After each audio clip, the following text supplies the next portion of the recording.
Hello guys, today I have brought a free TikTok ads course for you.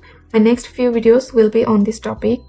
You all know that TikTok ads are now the best way to quickly increase brand value and gain customers at a low cost. It's a little difficult to run TikTok ads from Bangladesh, but it's not impossible. To run ads on TikTok, we first need to open a business center and ad account on TikTok.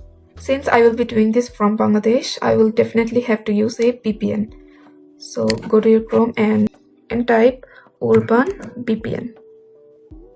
Okay, here Urban VPN proxy, click on this, then add to Chrome, add extension. Okay, click on extension, then pin.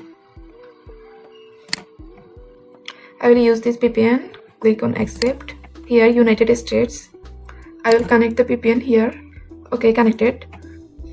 You should use a different Gmail for TikTok ads. Don't use the same Gmail account that you have Facebook or other useful things on. After connecting VPN, we will search for TikTok Business Center. Okay, we need to open Business Manager account on TikTok, which we will see in the next video. That's all for today's video. Thanks for watching.